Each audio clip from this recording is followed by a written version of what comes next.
Good evening, and welcome back. Pull your chair a little closer, will you?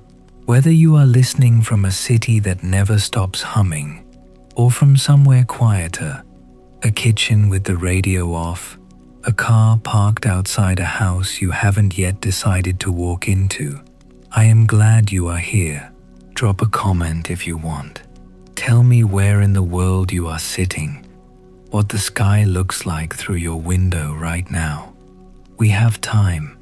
We have, in fact, all the time in the world, because the story I am going to tell you tonight is one that refuses to be rushed. It has been 10 years on the sea, and 10 years before that, in the mud and fire of a war, and 10 years before even that, in the quiet of a king's life, just barely getting started. So settle in. We begin at the beginning, which is, as beginnings always are, not quite where you expected. Before there was Odysseus, before there was Ithaca, before there was even the long argument between gods and men that would make his name a word people still use when they mean a journey that goes wrong in every direction, there was the question of order. There was the deep problem of who got to decide what mattered. The world, the old stories say, did not arrive all at once. It arrived the way a storm arrives, first as a pressure change you cannot name, then as wind, then as something that tears the roof off and rearranges everything you thought was fixed. Chaos was not dark in the way that modern people mean dark, not merely the absence of light. It was the absence of distinction. A thing that is everywhere at once is a thing that is, in any useful sense, nowhere. And so the first act of creation was not making something from nothing. It was the far more violent act of separation. Sky from earth, water from stone, the sharp edge of a boundary drawn across an undifferentiated forever. Gaia came first, or so they said. Some say she was the boundary itself, that she was not born, but was the act of earth deciding to be earth, stone deciding to be stone, the dense and patient matter of the world deciding it would hold still while everything else moved. She was not beautiful in the way that later gods would be beautiful. She was older than that. She was old in the way that mountains are old, which is to say, she had weight that precedes memory. And from her, in the manner that things were made before there were two distinct beings needed to make them, came Uranus, the sky, vast and always overhead, and in the early myths sometimes described with a tenderness that makes a modern reader uneasy, as though the sky and the earth were in love before they knew what love was, before love was even a word that existed to be known. And from their union, or their collision, or their negotiation, the stories do not entirely agree, came the Titans. This is the part that requires patience, because the Titans are often glossed over in the popular tellings, treated as a kind of prelude, the warm-up act before the real gods arrive. But they are not that. The Titans are the first attempt at consciousness.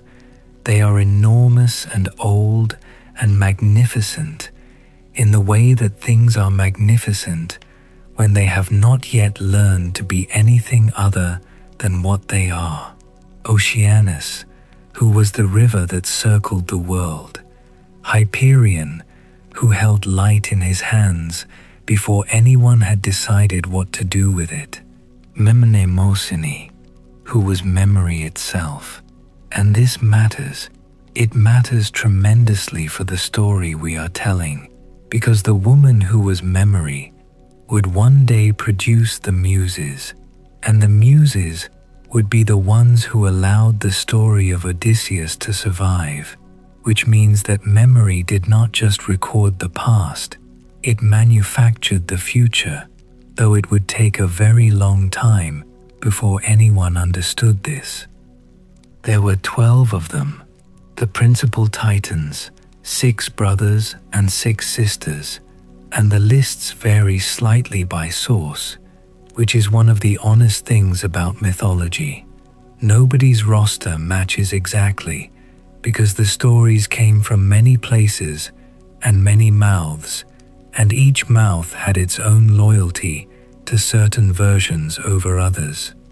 But Oceanus and Tethys, who governed the waters, Coeus and Phoebe, who held some connection to intellect, to the kind of knowing that precedes the specific wisdom Athena would later come to represent. Kronos and Rhea, Iapetus, whose sons would matter enormously, Atlas, forced to hold up the sky, Prometheus, who made the choice that changed the world, Epimetheus, whose name means hindsight, who made the worst marital decision in the mythological catalogue, Themis, who embodied divine law, the deep and impersonal law that exists before any particular god decides to enforce it, the law that is simply true, the way gravity is simply true, and Mnemosyne, last and most important for our purposes, because Mnemosyne is the one who makes it possible for the rest of this story to exist in any form at all. Memory is not a passive thing in the Greek conception. It does not simply retain what happened. It selects, it shapes, it decides which events are significant enough to preserve and which will simply dissolve back into the undifferentiated past from which everything came. Mnemosyne, who Zeus visited 9 nights in a row, producing 9 daughters, gave the world the means of its own preservation, which is a kind of power that outlasts the power of any sword or any storm.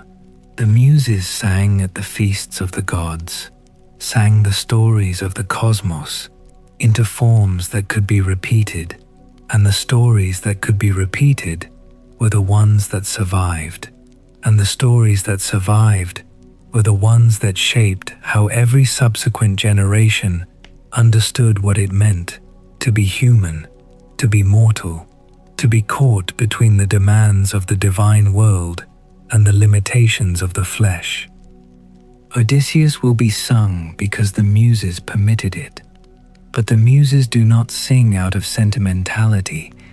They sing what is true, which is a different thing from what is comfortable, and the truth about Odysseus is both more glorious and more terrible than the comfortable version, and they sang all of it, and it is because they sang all of it that the story has lasted.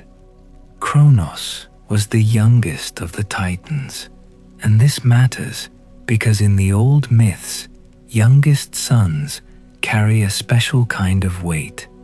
They are always either the destroyers or the saviors, and sometimes, in the most honest stories, they are both in the same breath. Kronos dethroned his father. The method was brutal and strange in equal measure. A sickle, a wound that cannot be described in polite company, a god unmade not by death. The gods could not die, not yet, not the old ones, but by severance, by the amputation of his generative power. Uranus fell into a new kind of being. He became something that was present, but could no longer act. He became the sky as we know it today, enormous, watching, no longer capable of reaching down to interfere. And from what fell into the sea, from the blood and the mystery of the severance, came Aphrodite, which is to say, from an act of violence, from a wound, from the ending of something's power, came desire. It was not the ancient world's most comforting theology, but it was an honest one. Kronos ruled. He was not a gentle king, and this surprises no one, because he had not learned gentleness on the way to the throne. He had learned instead that what stands above you will crush you if you let it. And so when his wife Rhea began to give birth to their children, Hestia, Demeter, Hera, Hades, Poseidon, one after another, he swallowed them, not out of hunger, out of fear. He had been told by his own mother Gaia, by the earth that remembered everything, that one of his children would do to him exactly what he had done to his father.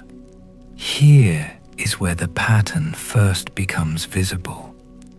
Here is where the story, that will eventually become the story of Odysseus, begins to take its shape, because the story of Odysseus is in the deepest sense a story about prophecy and the impossibility of escape.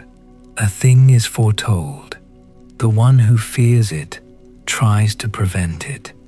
The prevention becomes the mechanism of the fulfillment. It is a loop, and it is a loop that begins with Kronos swallowing his children whole, a loop that will not close until Odysseus, 20 or 30 generations later, finally reaches home. Rhea did not accept this. There is a version of this story where she is presented as merely clever, as a strategist who outwitted her husband, but the older texts suggest something else. A mother who was also the Earth's daughter, who had inside her a fury that was geological in scale. She hid Zeus, the last child, the youngest, the one the prophecy had named, on the island of Crete, in a cave on Mount Ida. She gave Kronos a stone wrapped in swaddling clothes, and he swallowed it without question, because tyrants stop paying close attention after a while. They grow used to victory. They begin to see what they expect to see. Zeus grew in the cave. He was tended by nymphs, nursed by a goat named Amalthea, raised by the sound of the Curetes beating their shields, so that his infant cries would not reach his father's ears. He grew in secret and in the wild, away from courts and divine hierarchy, and this too is a pattern. The hero who must be hidden before he can be revealed, who must be nobody before he can be somebody, who must grow in the margins before he inherits the center. It is the same pattern that will shape Odysseus, who will one day return to his own home in the clothes of a beggar, who will be the most powerful man in the room while looking like the least. When Zeus was grown, he returned. He made Kronos vomit up the swallowed gods, his brothers and sisters, who came back fully formed, divine, radiant with a fury of their own. And then began the war called the Titanomachy, which raged for 10 years. 10 years. The number matters. It is the same number of years as the Trojan War, the same number of years as the wandering that followed. Everything in this mythology is 10 years, which is how long a thing must struggle before it earns the right to rest. The Titans fought from Mount Othrys. The Olympians fought from Pelion and Ossa. The mountains themselves became weapons, thrown like stones between children in a quarrel, except that each throw reshaped coastlines and collapsed plains. Some say the earth shook so badly that even Tartarus trembled, and the dead who were not yet properly dead rattled in their half-being. Zeus released the Cyclopes from the pit where Uranus had imprisoned them, and they gave him thunder and lightning in gratitude. He released the Hecatoncheires, the 100-handed ones, who could throw 300 boulders simultaneously, and who were, it is safe to say, the single most terrifying thing that had ever existed. And the Titans fell. Kronos was cast into Tartarus, into the deep place beneath the world, or, in some versions, sent to rule the islands of the blessed, which is a kinder ending, too kind perhaps, but the Greeks were not always consistent, and inconsistency is itself a kind of truth. The point is not where Kronos went. The point is that he was defeated. The prophecy was fulfilled. The loop closed, and a new order began. But new orders require maintenance. They require negotiation and division and the drawing of new lines, and the gods spent considerable time and divine energy doing exactly this. Zeus took the sky, Poseidon took the sea, Hades took the underworld. The earth itself, Gaia's domain, was left common ground, shared between them in the way that common ground always is, incompletely, contentiously, with ongoing arguments about what counts as whose. This division is essential to understand before you can understand Odysseus, because Odysseus will spend 10 years in Poseidon's territory. He will spend 10 years crossing the sea, which is the domain of a god who has reasons to hate him. And the question is never whether he will survive. The other gods have decided he will. Athena has decided he will. The pattern of the story has decided he will. But whether survival at such a cost still deserves to be called survival. The Olympians established their courts. They established their spheres of influence and their areas of particular obsession. Zeus ruled with what the myths characterize as wisdom, but which looks, in honest reading, more like a combination of brute strength and strategic intelligence, which is not quite the same thing. He married Hera, and their marriage was the archetypal conflict between the need for loyalty and the inability to sustain it, between the demand for fidelity and the constant, restless movement of a god who could not be contained. Hera's rage, in the old stories, is never simply jealousy. It is the rage of a being who was promised one thing and given another. She is not wrong to be angry. She is just as wrong as everyone else. The gods made their decisions. They issued their decrees. They established, slowly, the rules by which the mortal world would operate.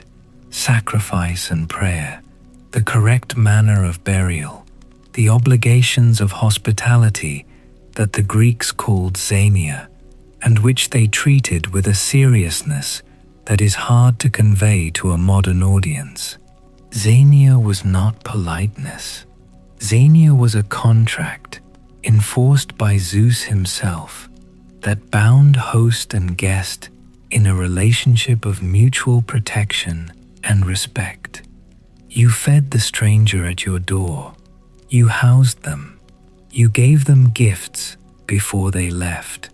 And you did this because you knew, everyone knew, that the stranger might be a god in disguise, might be someone whose needs were a test, and the failure of that test had consequences that echoed down through generations.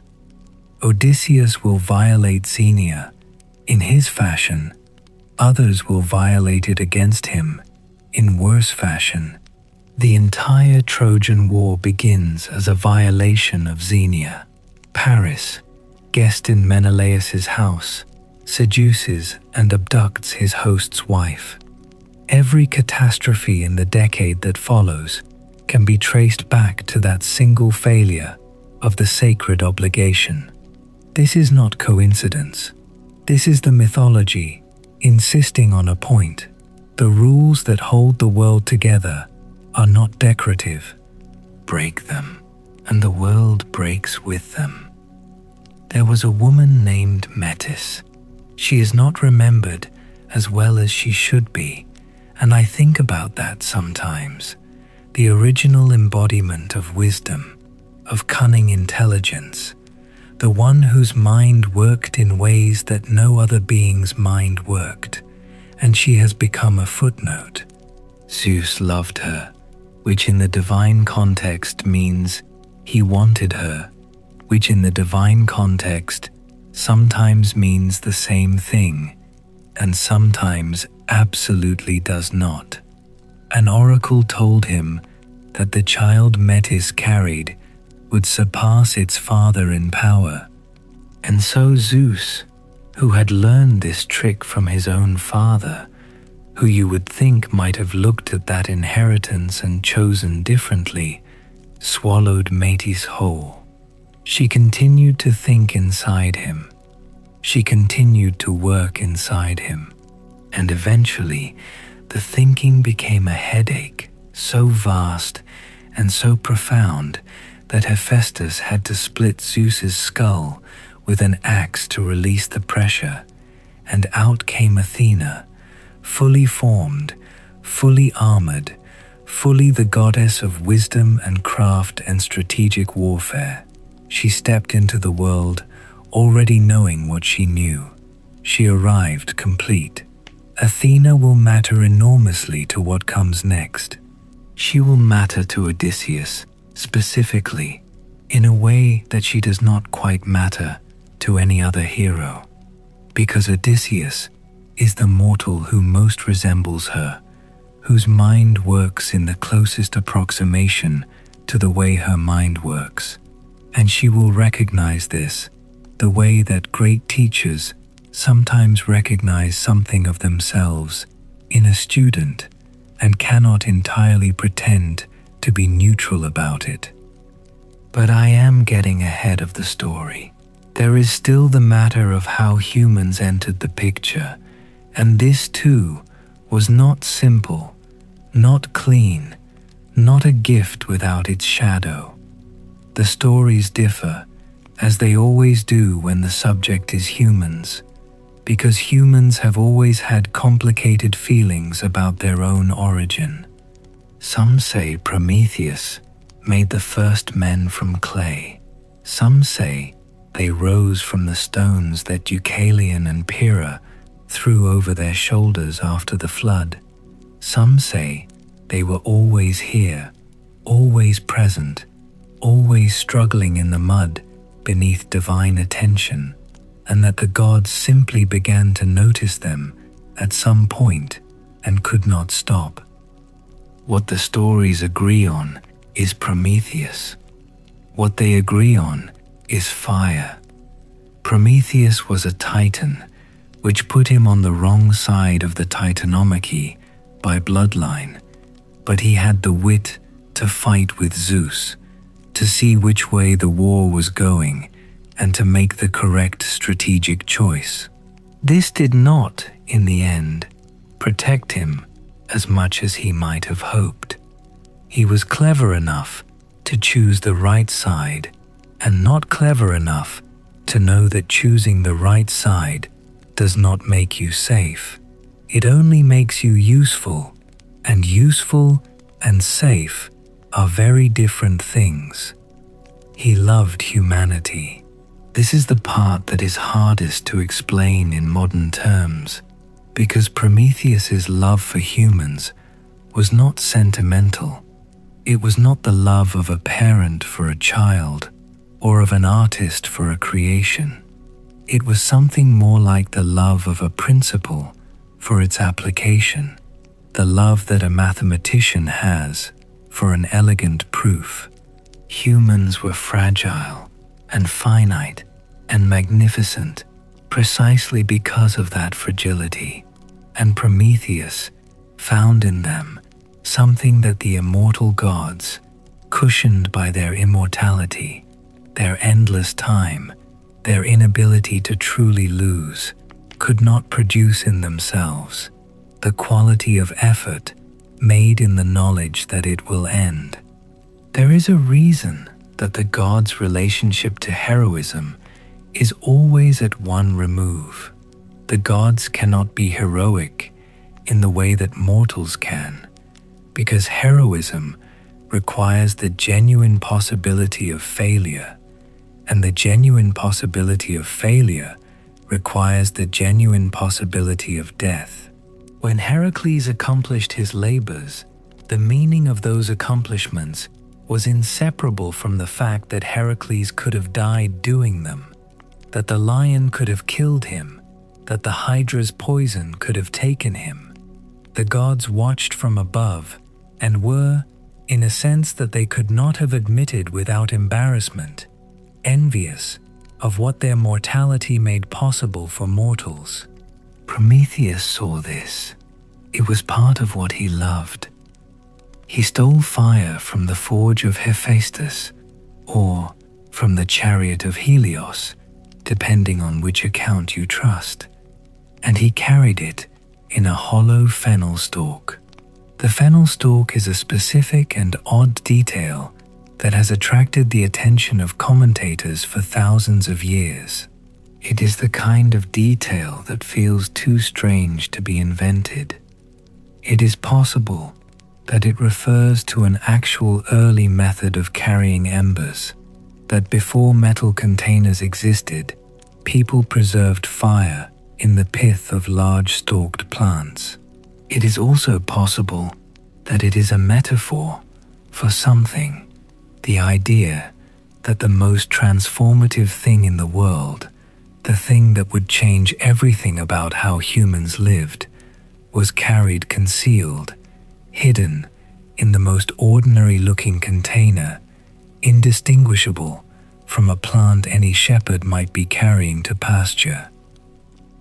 The divine gift, the stolen knowledge, traveled in disguise, as Odysseus himself will travel when the time comes, in the disguise of a beggar, carrying something more dangerous than fire. He stole fire from the gods and gave it to humans.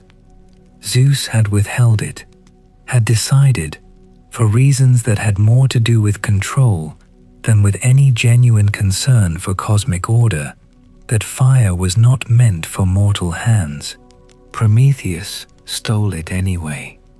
He hid it in a fennel stalk and carried it down from Olympus and gave it over, and from that gift came warmth and cooking and metalwork and the entire arc of civilization, all the things that humans would eventually build that would make them seem, at certain moments, almost worth the trouble they caused. Zeus's punishment was specific and prolonged, and, once you sit with it, reveals something about the particular cruelty of immortal justice. Prometheus was chained to a rock. Each day an eagle came and ate his liver. Each night the liver regrew. The cycle repeated for, depending on which source you trust, somewhere between the beginning of time and 30,000 years, which amounts to the same thing. It was torture designed to last forever, because the tortured could not die, could not be released by the one exit that humans have, and this was the point. This was Zeus demonstrating what it meant to cross a god who held the sky. He was eventually freed.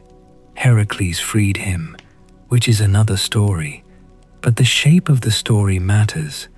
Even the punishment of a titan could be interrupted by a sufficiently audacious mortal.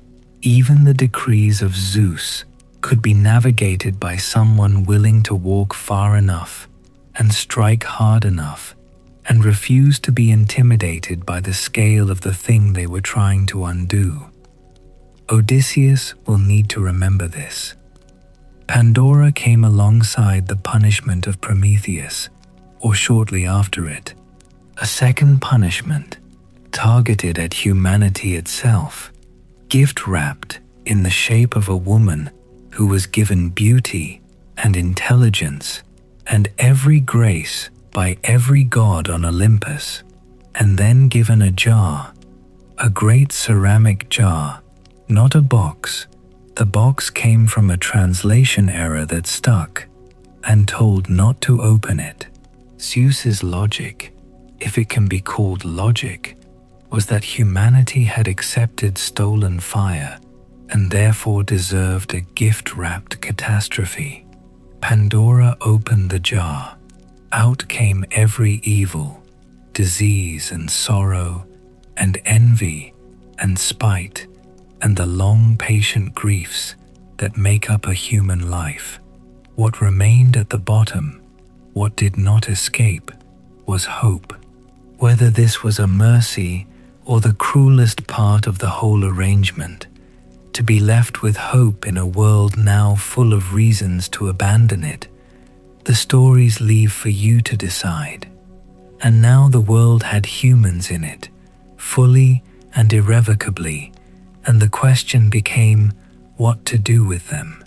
The first age was gold, they said.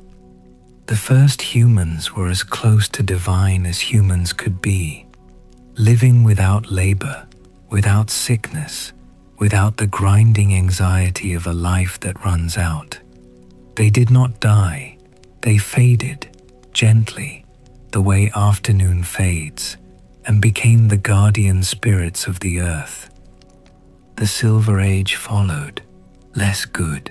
Humans who needed a century to grow up and barely had time to be adults before dying.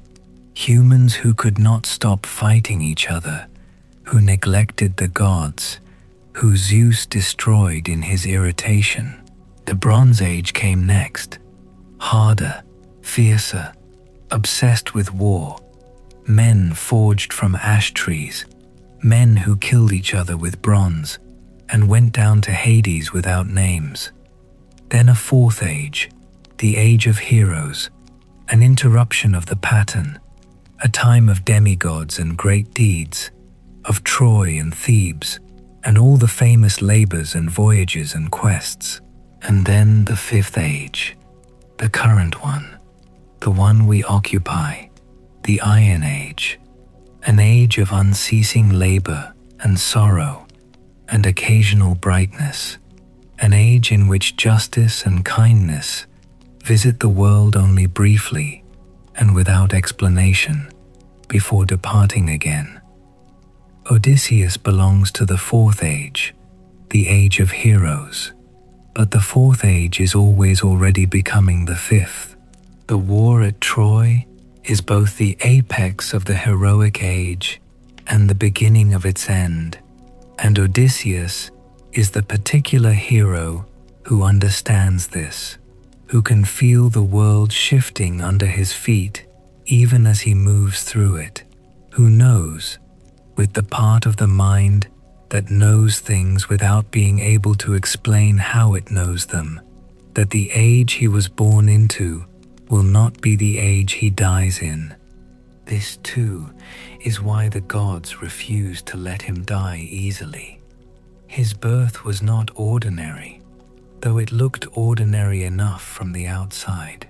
He was born on Ithaca, a small island, not the grandest piece of real estate in the Aegean, rocky and steep and beautiful in the way that difficult things are beautiful when you have grown up with them. His father was Laertes, king of the island, a decent man, a competent man, not a man who left behind a mythology. His mother was Anticlea, and it is through Anticlea that the important inheritance runs, because her father was Autolycus. Autolycus. Remember this name. Autolycus was the son of Hermes, or so some said, and whether it was literally true or metaphorically true hardly matters, because he was exactly the kind of man who would have Hermes as a father, the greatest thief in the world, the most accomplished liar of his generation, a man who could steal livestock from a locked barn and leave no evidence, who could lie to your face and make you thank him for it, who was charming and brilliant and completely untrustworthy, and who loved his grandson with the specific warmth of a man who sees himself in someone and is not even a little bit ashamed of that. He named the boy Odysseus, which comes from a root meaning to suffer or to cause suffering, or both simultaneously, which was either prophetic or simply honest. Odysseus grew up on Ithaca and grew up in the shadow of his grandfather's reputation, and this is where the mentorship was strange, because his mentor was not a war leader or a philosopher, but a thief who taught him how to move in the world with a particular quality of attention, always noticing the exits, always counting the weapons in the room, always understanding that the story you tell about yourself is itself a tool that can be sharpened and deployed. Autolycus took him hunting on Parnassus, and there Odysseus received a wound on his thigh from a boar, a scar that will become, decades later, the thing that betrays his identity when he has disguised himself as a beggar. The scar his grandfather's hunt gave him will be the evidence that undoes the disguise his grandfather's lessons taught him. This is either irony or it is the universe being consistent, and I leave you to decide which. He was not, at the outset, a warrior. This needs to be said because the popular imagination often collapses all Greek heroes into the same type, the one with the sword and the abs and the willingness to charge into catastrophe. Odysseus could fight. He was physically capable, legitimately strong, an excellent archer. But what he was, fundamentally, before anything else, was a thinker.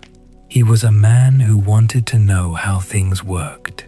He wanted to know what people needed, what they feared, where the gaps were between what they said and what they meant.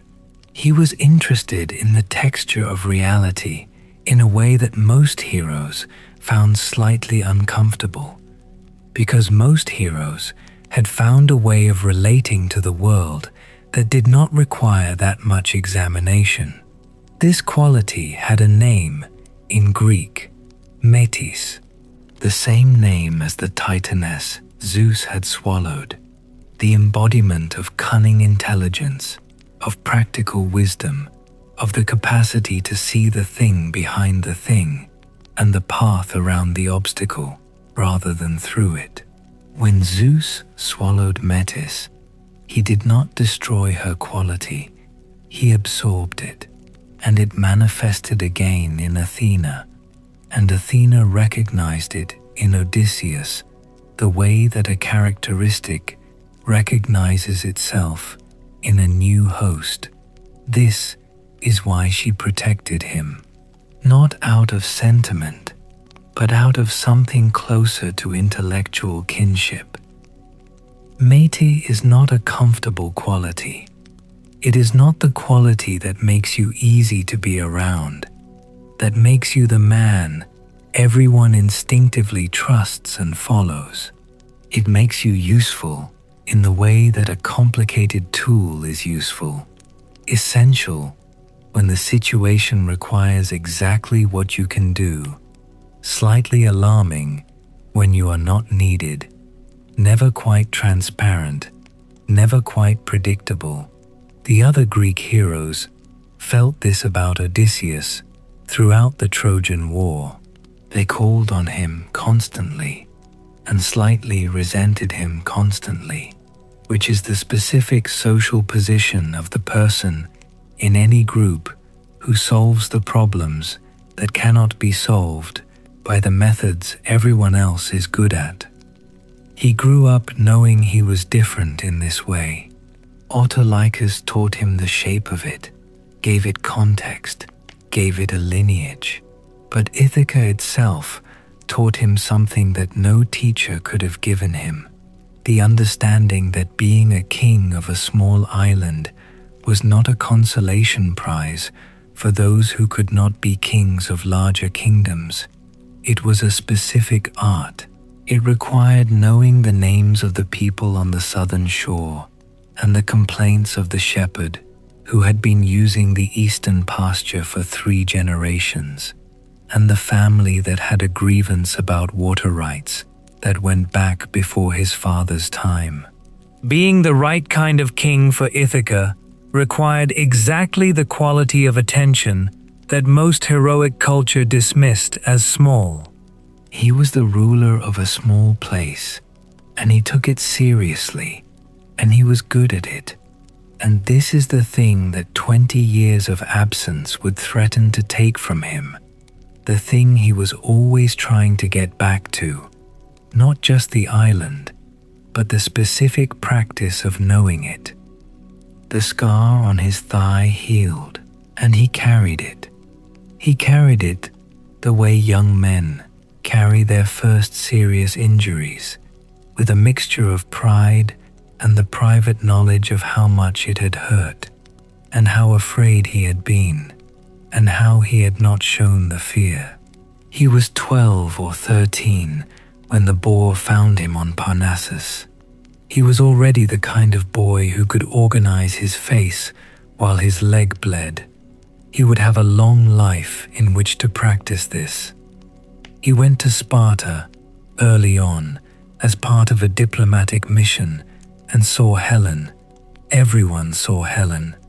Everyone who saw her had a version of the same experience, which is described in the old texts as something between revelation and catastrophe, a beauty so comprehensive that it reorganized the space around it, that made every other consideration temporarily small. Odysseus was not immune to this. He was, however, practical about it in a way that distinguished him from every other suitor in that hall. He saw Helen, and he saw the other suitors, and he calculated the odds, and he decided that if he were Menelaus, he would want some kind of security arrangement before the winner was announced, because the losers were going to be very unhappy and potentially very violent. He proposed the oath of Tyndareus, that all the suitors swear to protect whoever won Helen's hand, to defend the marriage, to treat any violation of it as a violation committed against all of them collectively. And Tyndareus, Helen's father, agreed, because it was an excellent idea, and all the suitors swore. This oath will start a war. Odysseus, who proposed the oath, knew it might, and proposed it anyway, because the immediate problem of managing the situation in Sparta was more pressing to him than the potential future problem of a war that might or might not happen, depending on whether someone stole someone's wife, which seemed, in the moment, like a manageable contingency. He was wrong about that, or rather, he was right in the short term and catastrophically wrong in the long term, which is the particular mode of being wrong that clever people are most prone to. He married Penelope, who was Tyndareus's niece, and went home to Ithaca and had a son named Telemachus, and was, by all accounts, happier than he had any right to be given the mythological pressures gathering on all sides. He was a king who actually liked being a king. He liked the island, its small scale and its beauty, its manageable scope. He was good at governance in the way that people who are genuinely curious about how things work tend to be good at governance. He was going to watch it all be taken from him for 20 years.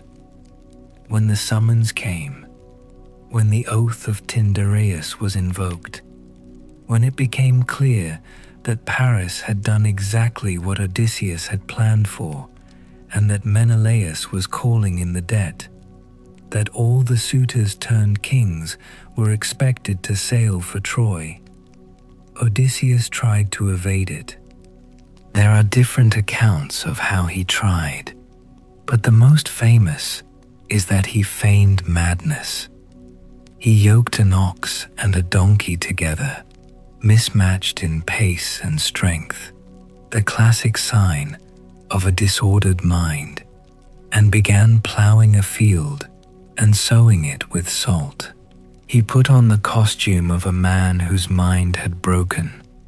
Palamedes, the man sent to collect him, a man who was clever in his own right, clever in the particular way of a man who takes pride in being the one to catch others, placed Odysseus's infant son Telemachus in the path of the plow, and Odysseus swerved.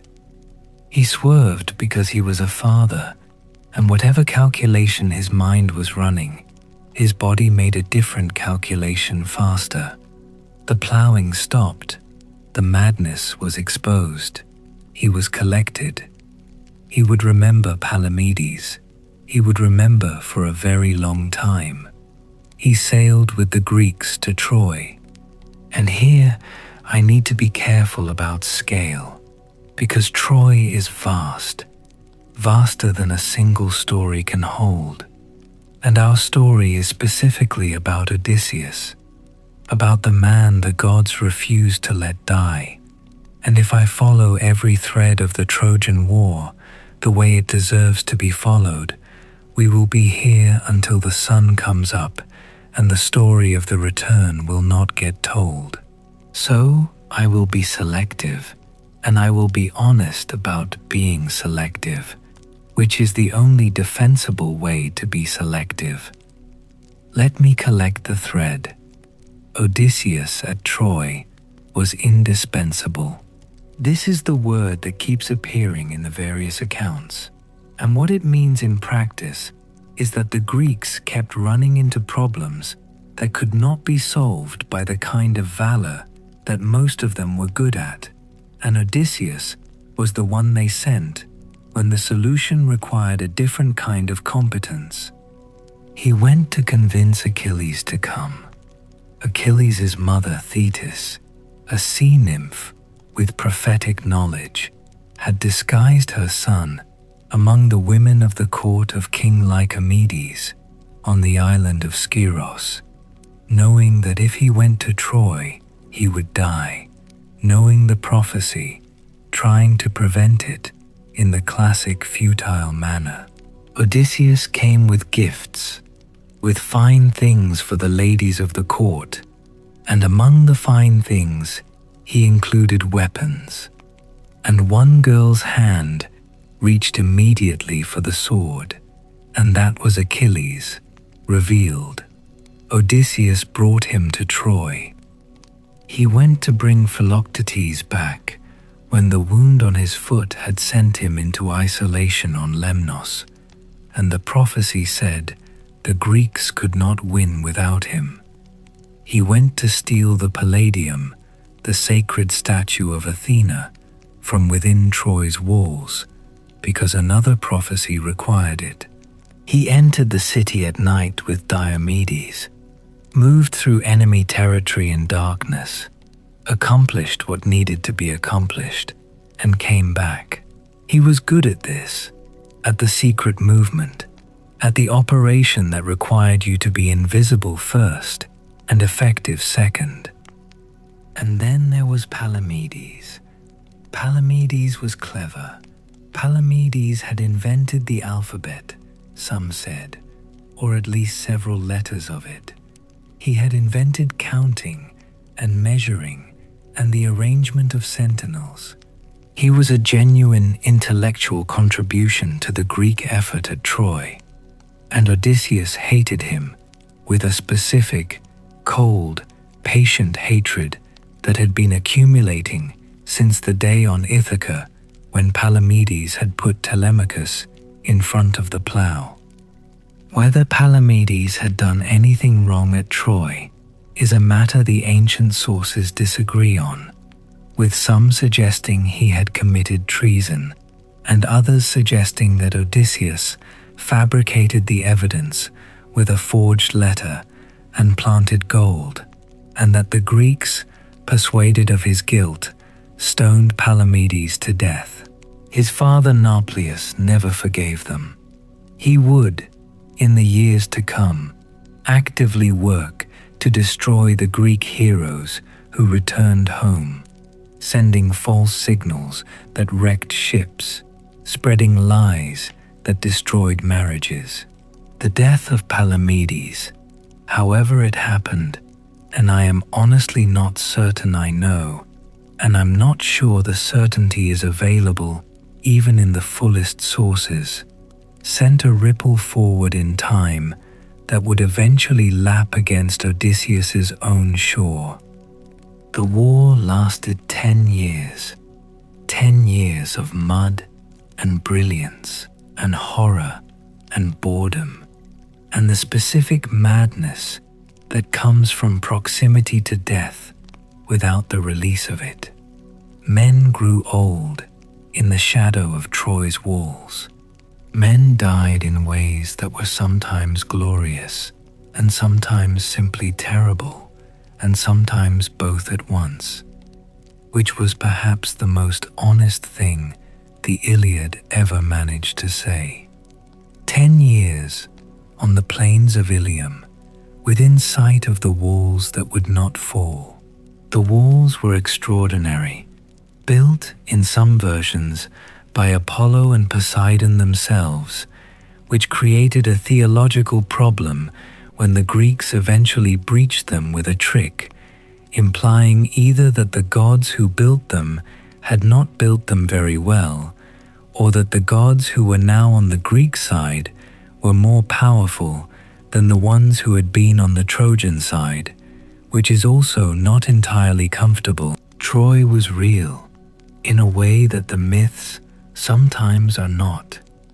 Archaeologists have found the ruins, have found evidence of multiple settlements and multiple destructions, have found the geography matches well enough that the question is no longer whether Troy existed, but which layer of Troy was the one that burned. It burned.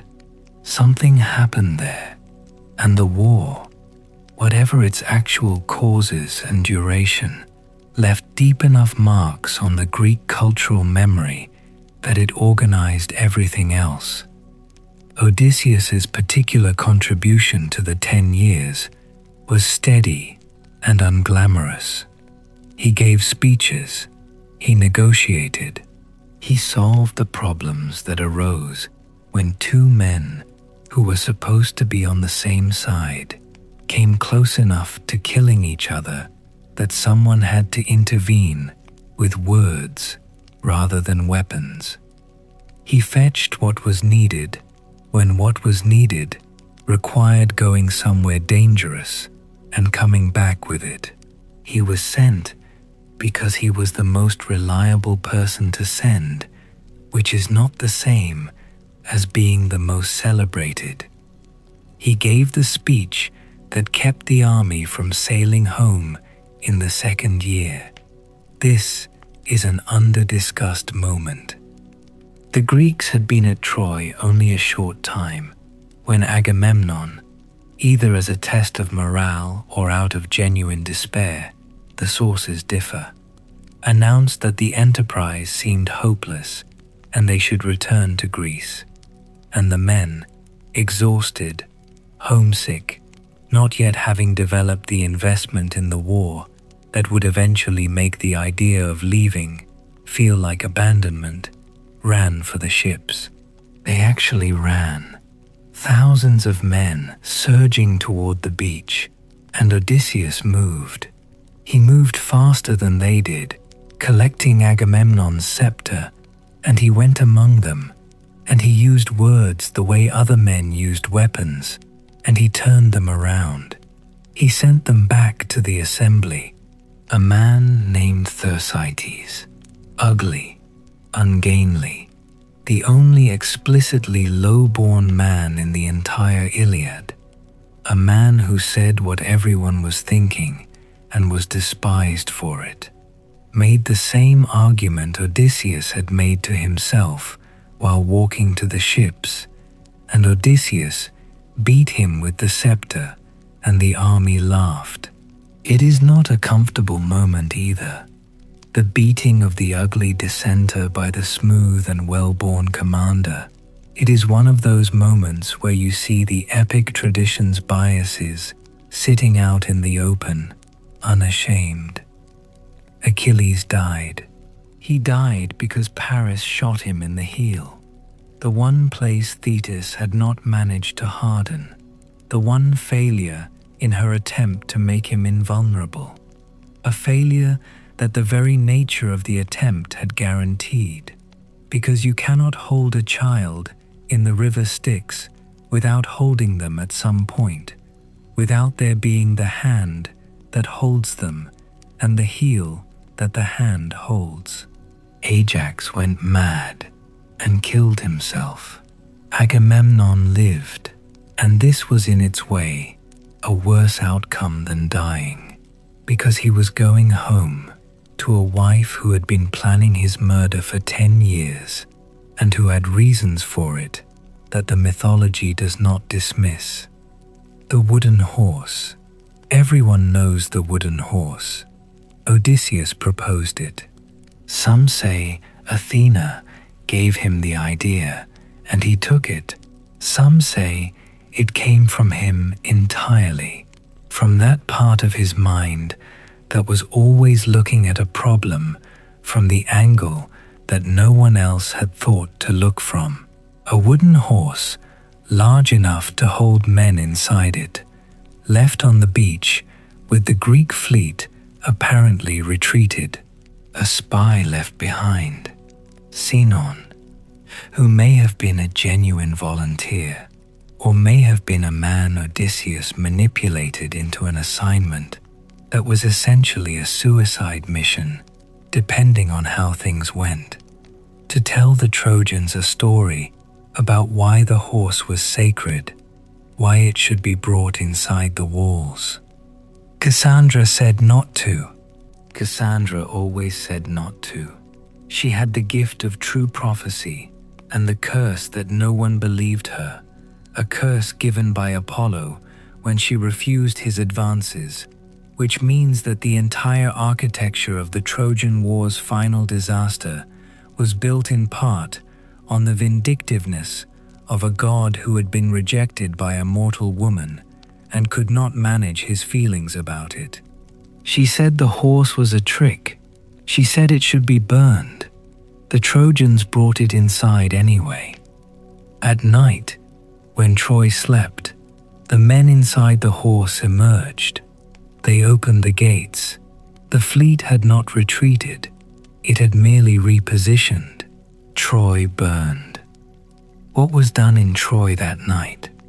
To the women, to the children, to Priam, to Hector's infant son Astyanax, thrown from the walls, was not glory. The old stories do not fully call it glory, even when they are ostensibly celebrating it. There is a tone in the accounts of the sack of Troy that a careful reader will notice, a weariness, a moral exhaustion, as if the storyteller knew they were describing something that was both a victory and an unraveling, both a conclusion and a contamination. The Greeks had won. They were already paying for it. Odysseus had put the horse there. Odysseus had designed the mechanism, and something he had not calculated, or had calculated and accepted, was that the design of the horse required the war to end in fire, and fire does not distinguish between the deserving and the innocent, between the Trojan soldier who fought honorably and the child who had never chosen to be born inside walls that a war was aimed at. The gods noticed. Athena noticed most specifically. Athena who loved him, Athena who was his patron and his advocate, who had fought on the Greek side throughout, and she noticed because of what happened at the temple of Athena in Troy during the sack.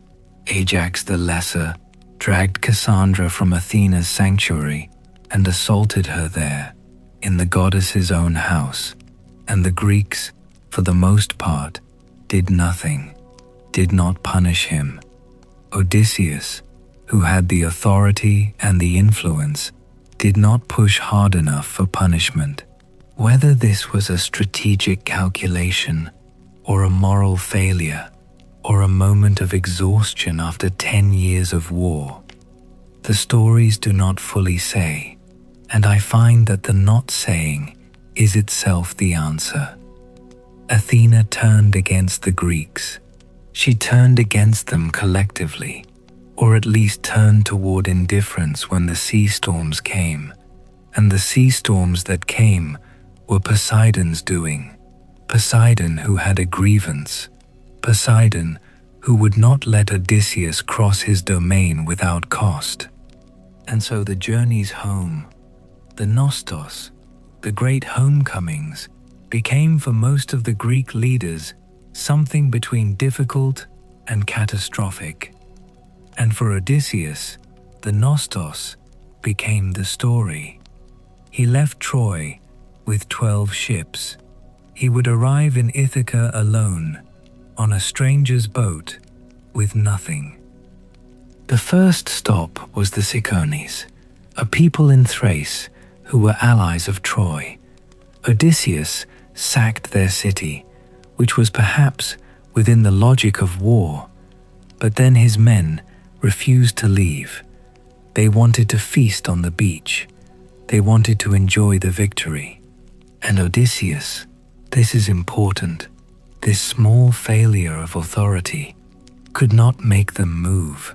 He was not a commander in the blunt way that Achilles was a commander, not the kind of leader whose charisma worked through immediate force. His authority required time and persuasion, and time was the one thing he did not have. The Cicones sent for reinforcements, and by morning the Greeks were outnumbered, and 6 men from each of his 12 ships died before they made it back to the water. 66 men dead in the first real moment of the homeward journey. He lost 66 men because his other men would not listen and he could not make them. He would lose the rest of them in the months and years that followed. One disaster at a time, a slow and terrible counting down, and he would be the one who had to watch the count. Zeus sent storms. The storms drove them past the coast of Cythera and into waters that were no longer mapped by any reasonable understanding of the world.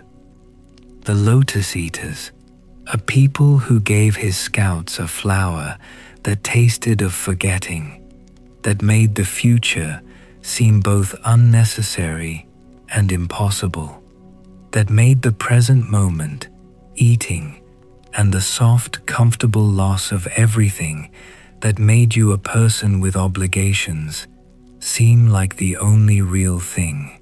He dragged his men back to the ships by force, tied them to the rowing benches, made them leave. This is what it cost to keep moving. Sometimes you had to be the one who took the forgetting away from people who wanted it, who needed it, who looked at you with eyes that hated you for the return of their own minds. The Cyclops. His name was Polyphemus, and he was the son of Poseidon, and what happened in his cave was one of those moments where Odysseus's cleverness and Odysseus's catastrophic failure to know when to stop being clever occupy exactly the same space. He and 12 men were trapped in Polyphemus's cave when the Cyclops rolled a stone across the door, a stone that all of them together could not move. The Cyclops was enormous, single-eyed, a son of the god of the sea, and he ate 2 men per meal without apparent concern. Odysseus thought clearly under pressure that would have undone a different kind of mind. He got the Cyclops drunk on wine, told him his name was Nobody, and when Polyphemus passed out, drove a sharpened stake into his eye. The Cyclops screamed. The other Cyclopes came to the entrance of the cave and called through the stone, "Who is hurting you?" And Polyphemus said, "Nobody is hurting me." And they went away. In the morning, Polyphemus rolled the stone back to let his sheep out, running his hands along their backs to feel for men who might be hiding on them. Odysseus and his men had tied themselves to the undersides of the sheep, and they escaped. And then, and this is the moment, this is the one that costs everything. As the boat pulled away from shore, Odysseus called back. He could not let the Cyclops not know who had blinded him. He could not let himself remain nobody. He shouted his name. Polyphemus heard it. Polyphemus took the rage that was in him and made of it a prayer to his father Poseidon, that Odysseus should never reach home, or if he did reach home, that he should reach it late, alone, on a stranger's ship, to find only trouble waiting. The prayer was heard. This is the hinge point of the entire story. Everything before it is prologue. Everything after it is the working out of a God's answered prayer, the long and terrible journey of a man who has just, in one act of triumphant foolishness, converted a tactical victory into a strategic disaster that would take a decade to resolve. He needed the Cyclops to know who had beaten him. He needed to be known, and this need, the need to be recognized, to not be nobody, to exist in someone else's awareness, even an enemy's awareness, is not a small thing, not a character flaw to be tutted at. It is the thing that makes him human in the way that matters. The gods do not have this need. Immortals do not require witnesses. It is mortality that produces the hunger for recognition, the desperate requirement of being seen, the refusal to let the best thing you ever did go unattributed. He shouted his name, and he was heard, and Poseidon arranged the rest. Aeolus, master of winds. He gave Odysseus a bag containing all the adverse winds, sealed with silver wire.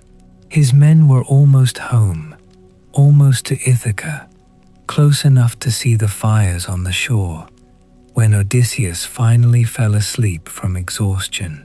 His men, who had decided, through a perfectly human combination of suspicion and greed, that the bag must contain gold or treasure that Odysseus was planning to keep for himself, opened it.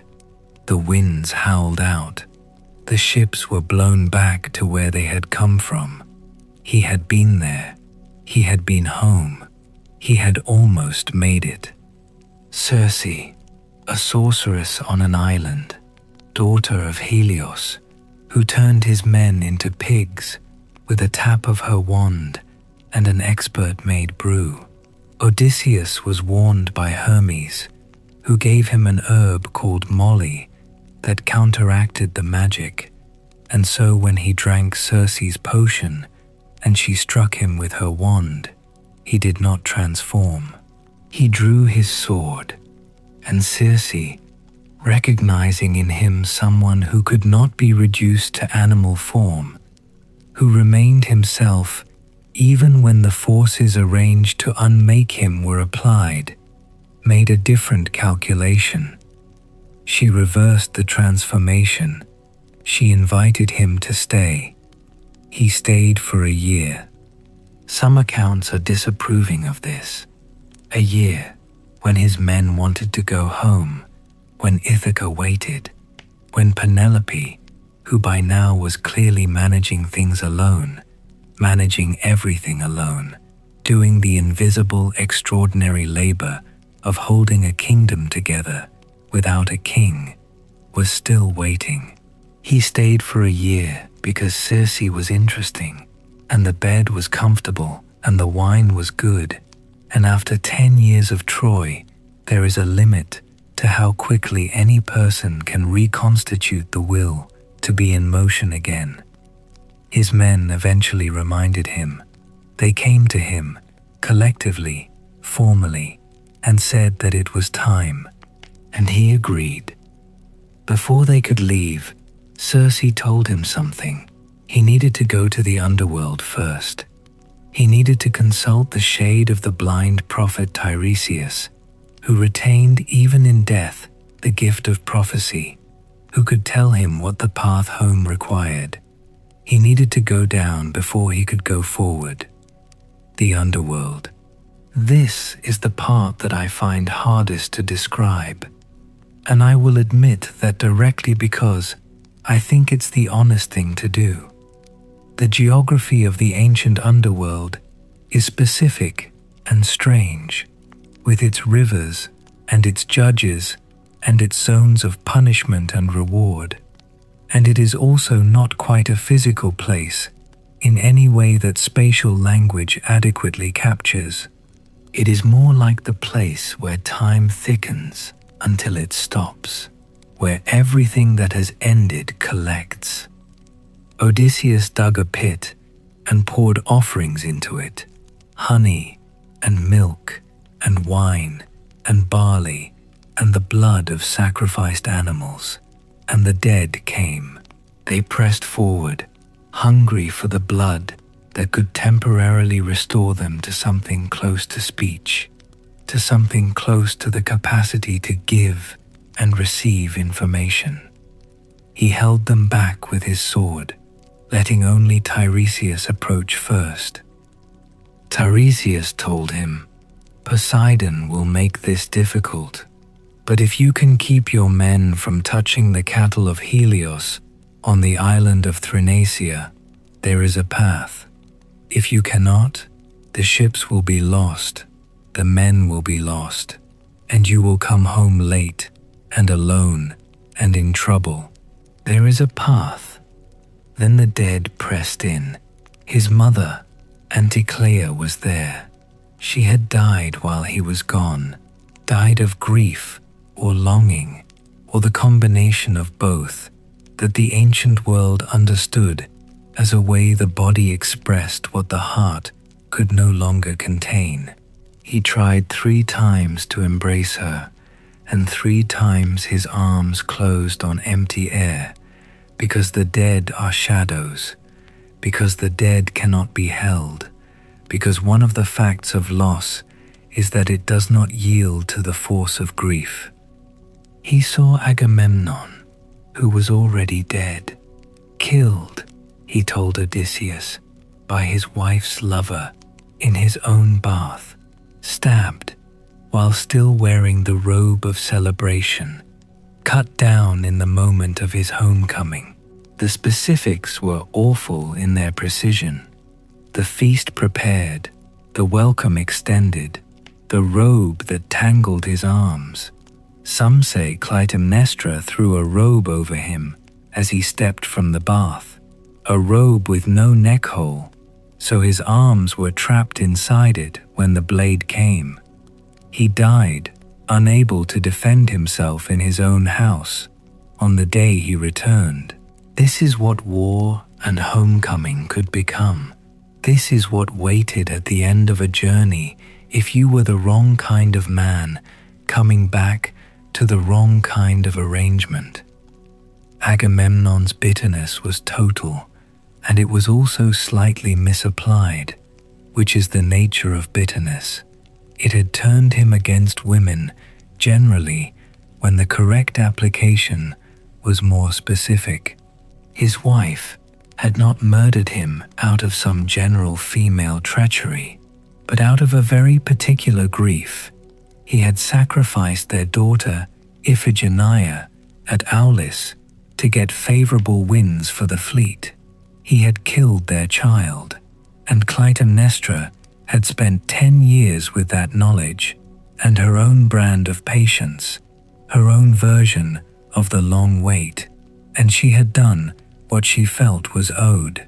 Whether it was owed, whether a father who kills a daughter to start a war deserves what Clytemnestra gave him, is the question that a generation of Greek tragedy asked and never quite resolved, because the answer depends entirely on which character you believe the story is about. Agamemnon's warning to Odysseus was, "Do not trust women, do not return openly, do not announce yourself." Odysseus listened. He would remember. He would return to Ithaca in disguise, would check the lay of the land before revealing himself, would not announce his arrival the way Agamemnon's arrival had been announced. And in this way, the dead man's hard lesson was carried forward by the living man, turned into survival strategy, which is perhaps the best use the living can make of the dead's experience.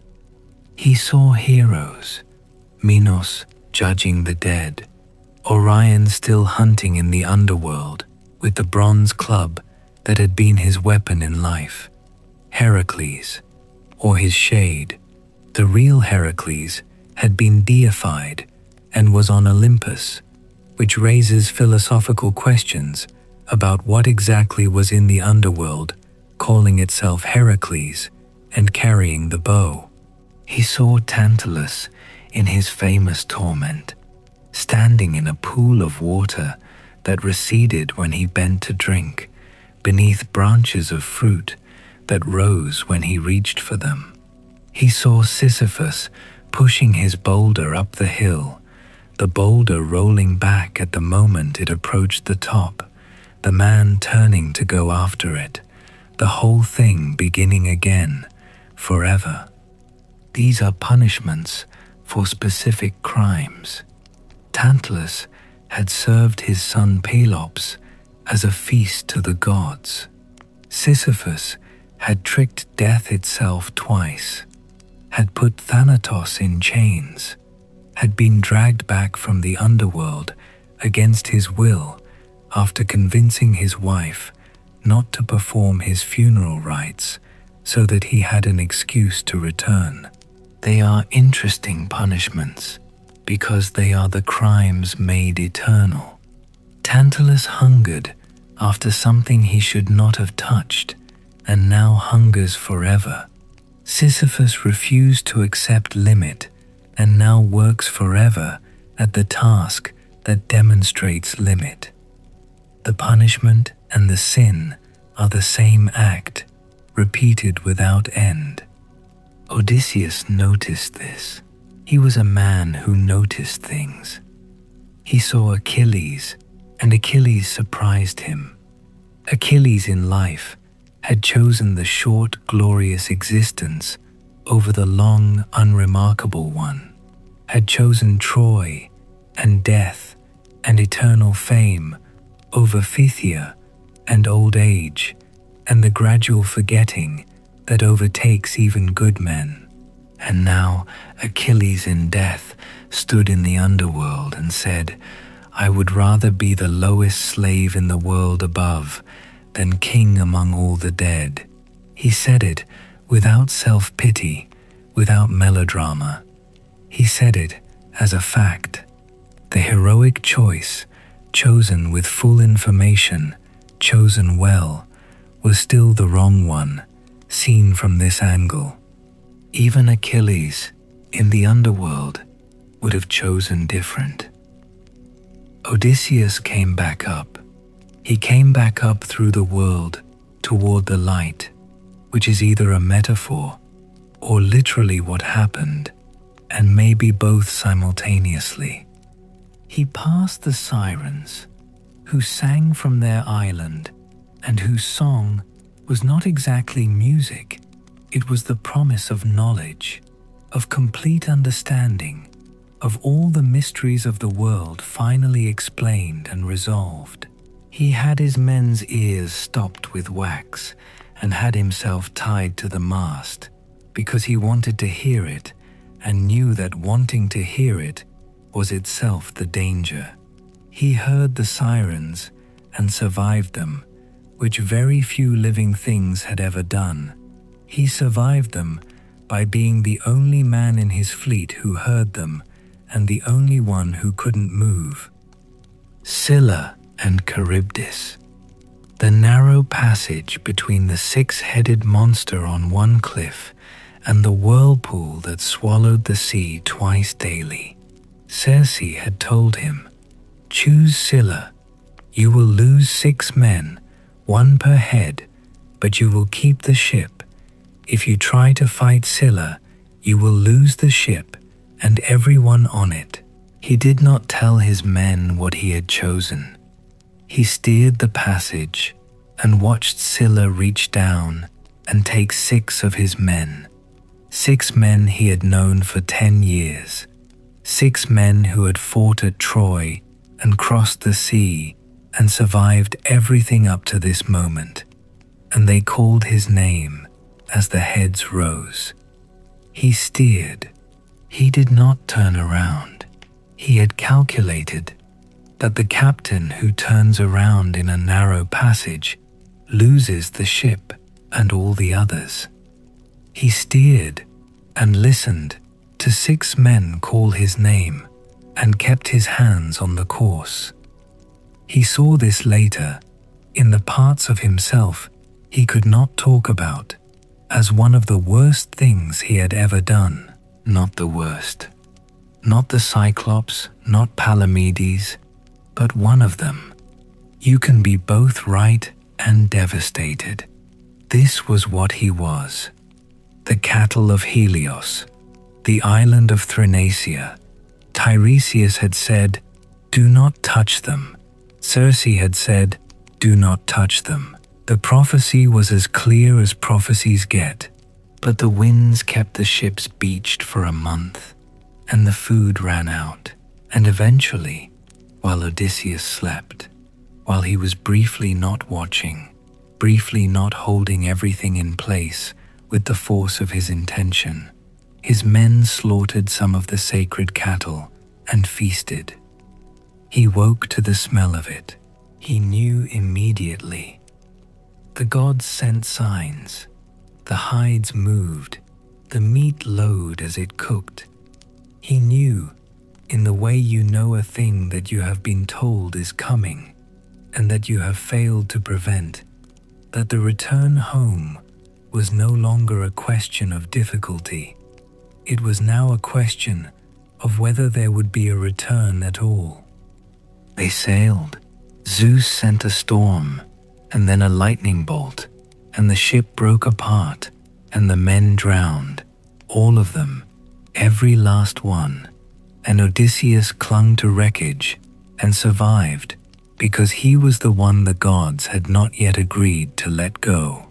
He made it back to Scylla and Charybdis. He clung to the fig tree above the whirlpool until the wreckage he had been holding to was spat back up, then dropped down and paddled on. 9 days on the open sea, alone, every man gone. He arrived at the island of the goddess Calypso, who hid his presence from the world for 7 years.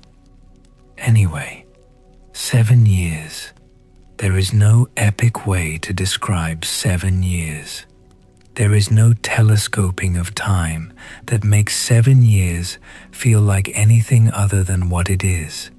A very long time to be held in one place. Calypso loved him in the manner that immortals love mortals, which contains within it a fundamental impossibility. She could offer him immortality. She could offer him an end to the counting down, an end to the mortality that had structured his entire life, and he refused. He refused every day for 7 years, sitting on the rocks above the sea, looking west toward Ithaca, weeping. He chose to remain mortal. He chose the wife and the son and the island and the eventual death over the eternal goddess and the island that was beautiful and the life that would never run out. He chose, in the most stripped-down possible statement of what he was, to be human rather than to be safe. I need to pause here, because this is the moment in the story that I keep returning to, the one that I cannot quite resolve into a simple reading. He sat on the rocks for 7 years and wept and refused immortality and waited. Is this love? Is this stubbornness? Is it the particular kind of depression that settles over a person who has been too long away from the thing that makes them themselves? I have read dozens of accounts, and I am not sure the accounts agree, and I think the uncertainty is the honest position. Athena interceded. She came before Zeus and made the case for Odysseus, that he had suffered enough, that Poseidon's grudge had been worked through to the point where the debt could be considered paid, that the man on the island had earned the right to try to go home. Zeus agreed. Hermes was sent to Calypso's island with the message, "Let him go." Calypso did not want to. She said what was true, that she had offered him more than any mortal woman could offer, that she had treated him well, and that the gods always found a way to begrudge immortal women their mortal loves. She was not wrong. She said it anyway, the complaint of the unjustly treated, and then she helped him build a raft. He sailed for 17 days on the raft and was almost to Scheria, the island of the Phaeacians, when Poseidon, who had been away, attending a feast among the Ethiopians, returned, looked across the water, and saw the raft. He saw the man on it. He recognized him the way that gods recognize the objects of their anger, by the feel of the thing, by the way the air around it is charged with a debt unpaid. Poseidon had given his prayer when Odysseus shouted his name from the boat, pulling away from the Cyclops' island. He had been patient by his standards. He had sent storms and difficulties and the years on Calypso's island. But now Odysseus was moving again, with divine assistance. Hermes had gone to Calypso. Poseidon knew the other gods had intervened, and the sight of the man on the sea, almost home, almost free of the long debt, produced in the god something that in a mortal we would call fury. He raised his trident. He called the winds. He called the particular conjunction of waves and wind that produces not just a storm, but the destruction of any structure on the water, the kind of weather that does not simply make sailing difficult, but makes the sea temporarily uninhabitable for anything not made of water. The raft, carefully made, expertly joined, provisioned by a goddess, came apart. Odysseus was in the water again. he was in the water again. And this is the moment that I keep returning to, the moment that seems to me the truest image of what the story is saying underneath all the gods and monsters.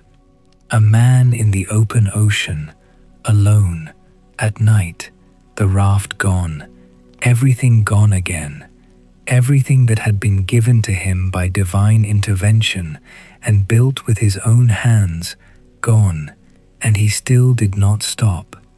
He did not choose to drown. He did not decide that the sea had won. Ino appeared and gave him her veil, which was enchanted and would support him, and he held it and he swam. He swam for 2 days. He swam with everything that was left. The Phaeacians were the last people in the mortal world who had regular contact with the gods. Not in the sense that the gods appeared to them constantly, but in the sense that their ships moved with supernatural ease, finding their way by instinct across the water, and they were understood to be a kind of middle point between the divine and the human. Their king was Alcinoüs, who was descended from Poseidon, which created an interesting theological dynamic, given that Poseidon was the one who had been trying to drown Odysseus, and yet his own descendants were the ones who would give Odysseus the ship and crew that finally carried him home.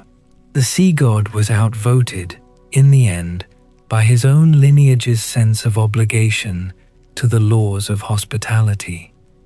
Alcinoüs received Odysseus without knowing who he was. Nausicaa had found him on the beach and directed him to the palace, had told him the correct approach, had showed him the social architecture of a court she knew well, had given him the roadmap to safe harbor. She was, in this as in everything, more practically helpful than most of the divine figures Odysseus encountered, and she asked for nothing in return except to be remembered. He swam for 2 days. He washed up on Scheria unconscious, naked, covered in salt and the residue of every storm he had survived, and lay on the beach under a pile of leaves, like an ember that has not quite gone out. Nausicaa found him, a king's daughter, out washing laundry with her ladies, in the particular kind of ordinary errand that mythology uses to place the extraordinary. Her companions fled when he emerged from the leaves, salt-crusted, matted, more frightening than reassuring to look at, but she held her ground. She had a quality of steadiness, and it is one of the small injustices of the larger narrative that she appears for only a few days of Odysseus's 20 years and then is mentioned no more. He arrived at the Phaeacians' court and was a guest there. Xenia, the sacred hospitality, extended to him in full and told his story. He told all of it. He told the story we have just heard, the Cyclops, and the winds and the sirens and the cattle, and all the dead men, and the Phaeacians listened. And when the story was finished, they put him on a ship, asleep, and sailed through the night, and set him on the shore of Ithaca with gifts, and sailed home. Poseidon turned the ship to stone as it arrived in harbor, which was his final statement on the matter, the last thing he had power to do. Odysseus woke up on Ithaca and did not recognize it because Athena had changed his perspective. Either she put a mist over everything or she put a mist over him, depending on the account. The harbor where they set him down was familiar to him in the way that things you have not seen in 20 years are familiar. You know the shape of it, but the knowing does not immediately translate into recognition. The brain lags behind the fact of the thing. He sat up on the shore surrounded by the gifts the Phaeacians had given him, the bronze and gold and woven cloth, and looked at a landscape that had been the center of his life and did not know where he was. She appeared to him as a shepherd boy and told him where he was, and he immediately began to invent a story, a false account of himself, a fiction so detailed and internally consistent that Athena laughed. She laughed. I find this a genuinely important detail, that the goddess of wisdom, who had been watching over this man for 20 years, who had argued for him before Zeus, who had wept no tears but had fought the bureaucratic battles of the divine court on his behalf, this goddess heard him begin to lie to her within 30 seconds of arriving home and laughed, because she recognized it, because it was exactly what she would have done, because she had designed that quality in him, or recognized it and fostered it, or simply encountered it and been glad. She took her disguise off. She said, "You and I are alike in this way," and she transformed him temporarily into an old beggar and told him what had been happening while he was gone. He listened without showing what he felt. This was the hardest thing. Not the swimming, not the Cyclops, not the 6 men taken by Scylla.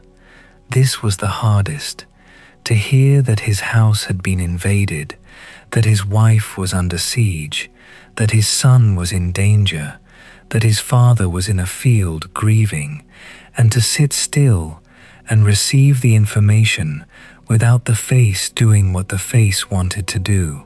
He listened, and he asked questions, and he made a plan. He was already making the plan before she finished speaking. This is what 20 years had produced. A man who could receive devastating news and immediately begin the calculation of how to use it.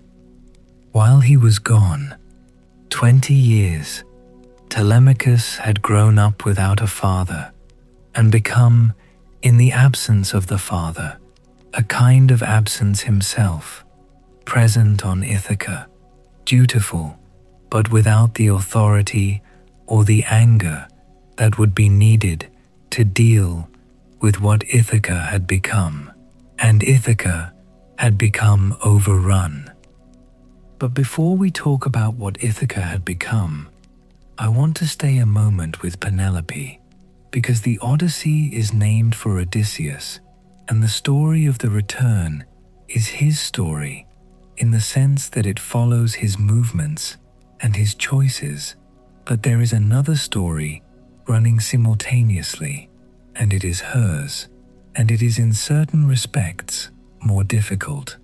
Odysseus was moving. Odysseus was choosing, reacting, improvising, surviving. He was doing things, even when the things he was doing amounted to sitting on a rock by the sea and weeping. He had agency, even when the agency was choosing to weep rather than to accept immortality. Penelope had a different assignment. She was keeping still. She was doing the almost impossible thing of remaining in place, remaining recognizable, remaining the person that a husband had left behind, while the world slowly came to the conclusion that the husband was not coming back, and she should accept this. She had suitors within a few years. The convention was not unreasonable by the standards of the world she lived in.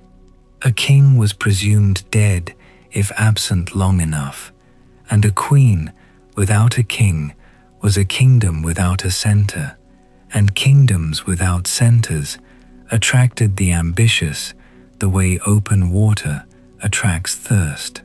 The suitors arrived with their own logic. their own needs, their own genuine belief that Odysseus was dead and that Penelope was available, and that the first man to win her would inherit Ithaca along with her. They believed this. That their belief was also enormously convenient for them does not mean they were lying when they expressed it. She managed them. She managed them the way a very good manager manages an intractable situation, by finding the minimum viable concession that forestalls the maximum damage, by keeping the negotiations moving without ever quite arriving at a conclusion, by being just pleasant enough that the threat of removing the pleasantness was a deterrent, by being just firm enough that the firmness was credible. She wove the shroud. She unraveled it at night, personally, in secret, with only loyal servants who could keep a secret. 3 years of this. She was not simply clever, she was relentlessly, exhaustingly, quietly heroic, in a way that the epic tradition is not always sure how to talk about, because the heroism happened in a room, in the dark, with thread.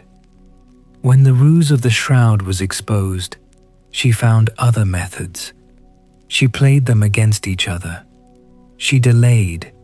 She held Telemachus in front of her, like a reason. She could not make a decision while her son was young, while Telemachus was still in the house, while there was still this consideration or that consideration. She turned the suitors' own courtly logic against them. If they truly respected her, they would give her time to mourn properly, to prepare adequately, to present herself as a bride in a manner befitting her station.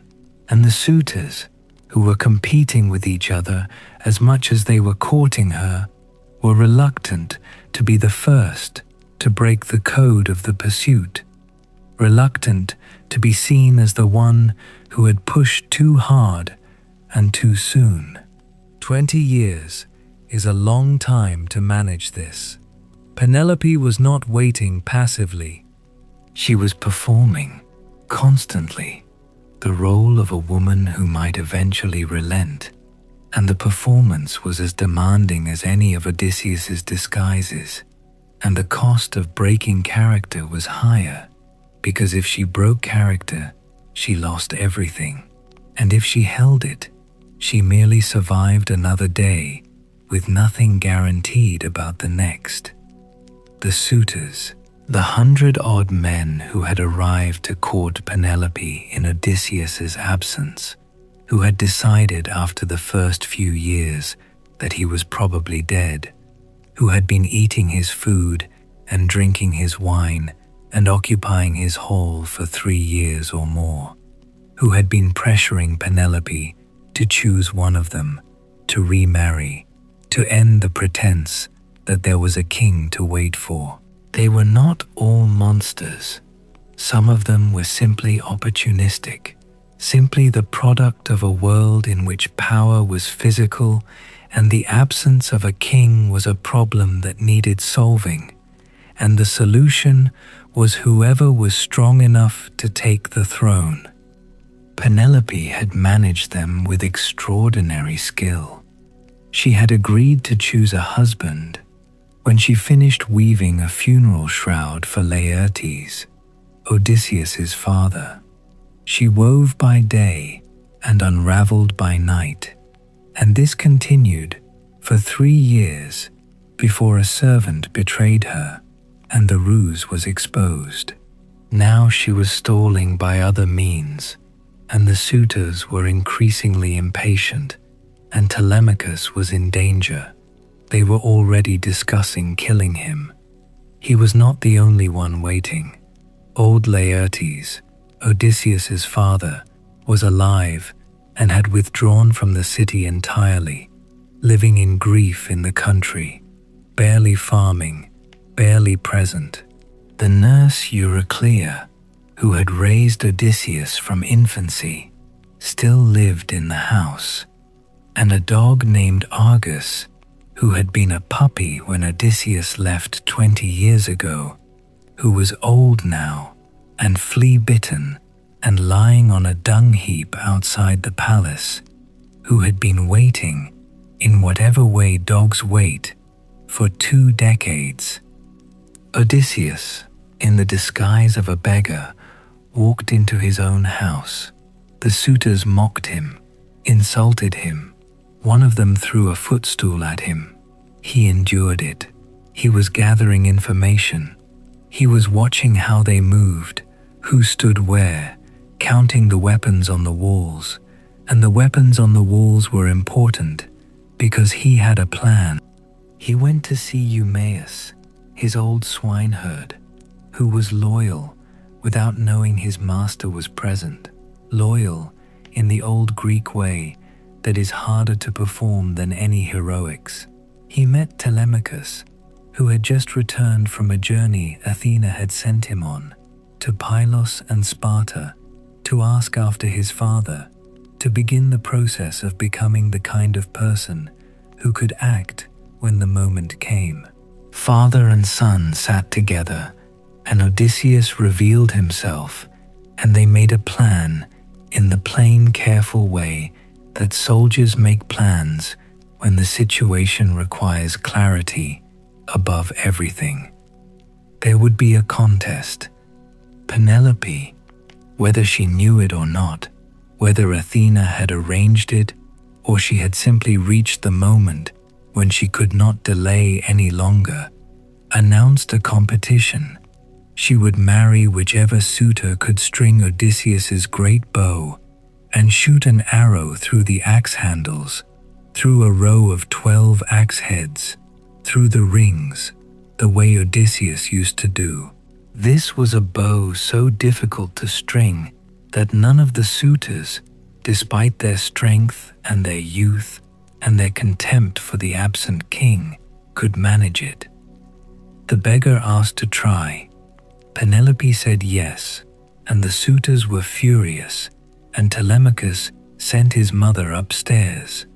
And the beggar strung the bow, quickly, easily, without theatre or flourish, the way a craftsman handles a familiar tool, and shot through all 12 axe heads, and then turned the bow toward the suitors.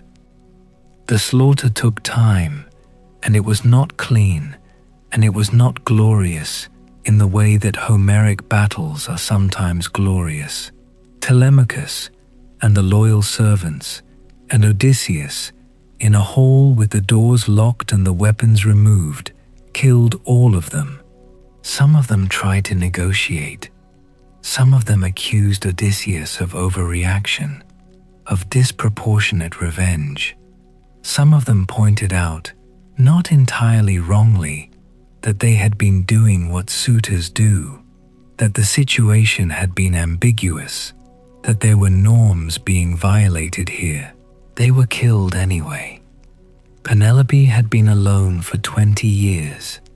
Telemachus had grown up without a father. The house had been eaten out from the inside.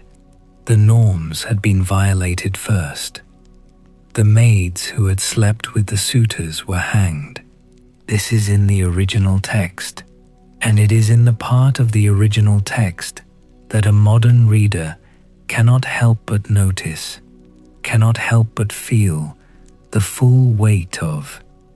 These were women with no power, women whose compliance with the suitors was as much survival strategy as it was betrayal, and they were killed in the same sweep as the men who had pressured them.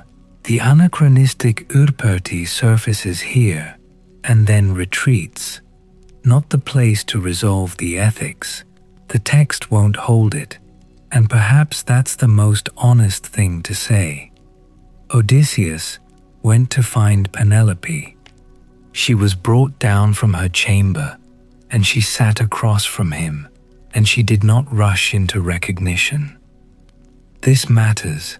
After 20 years, She did not simply accept that the man in front of her was her husband. She tested him. She told the nurse to move the marriage bed to a different room, and Odysseus objected, with specific fury, with accurate detail, that this was impossible, that he had built the bed himself around a living olive tree, that the bed was rooted, that it could not be moved unless someone had cut the tree. She wept. She recognized him. She said she had been afraid that a god would come and deceive her in a beautiful disguise, and so she had needed the test.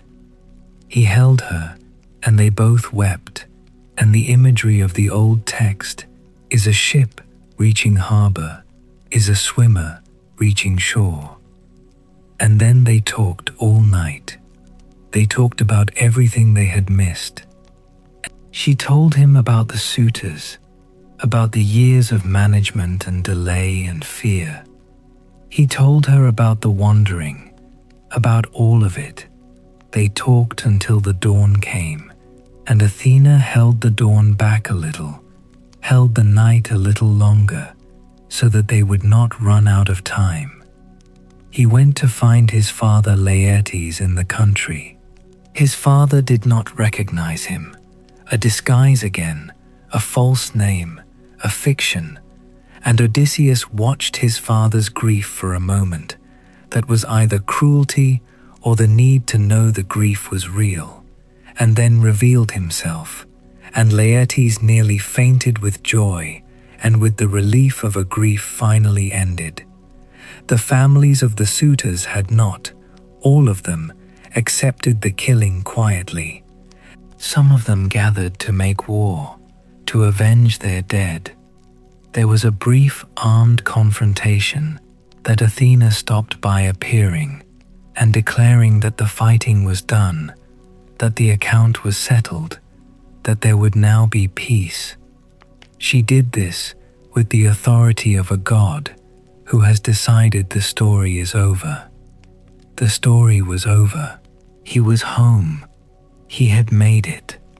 Let me say something about fate, because the story does not make sense without a theory of fate, and the ancient Greeks had several, and I want to try to explain the one that the Odyssey seems to actually operate on, rather than the simplified version that usually gets summarized. The Moirai, the Fates, were three sisters: Clotho, who spun the thread of a life; Lachesis, who measured its length; Atropos, whose name means the inflexible one, who cut it. They were older than the Olympians.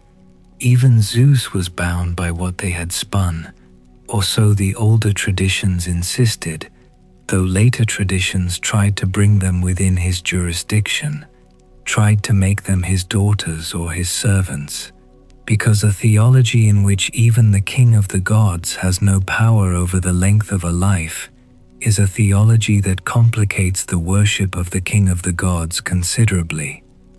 They worked in the dark, away from the bright hall of Olympus. They did not explain themselves. They did not accept appeals. The thread you were given was the thread you had, and what you did with it, between the spinning and the cutting, was yours to manage. This is the framework within which Odysseus operates for 20 years, a thread that the fates have measured out to a certain length, with Ithaca at the end of it, and the question is not whether he arrives, but what the thread looks like when he does, whether it is worn thin, knotted with suffering, darkened with all the places it dragged, or whether it still holds its original weight. It holds. This is the answer the story gives. After everything, it holds. He is recognizably himself when he arrives. The years in the water, the years with Calypso, the years in someone else's war, the years managing other people's fears and his own, none of them dissolved him. He is older, harder, more alone than he was, and also, in the specific and irreducible way that matters, still Odysseus, still the man who can string the bow. Fate was not, in the Greek conception, a simple track you were laid on at birth with no capacity to deviate. It was more like, and here I need to try to find an image, and I'm not sure this one entirely lands, but it's the closest I can get. It was more like the shape of a river. The water is going to reach the sea. That is fated. But the path it takes, the bends it makes, the things it floods and the things it goes around, the pace of its arrival, all of this is variable.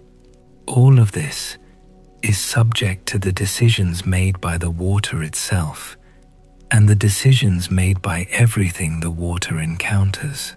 You are fated to arrive somewhere.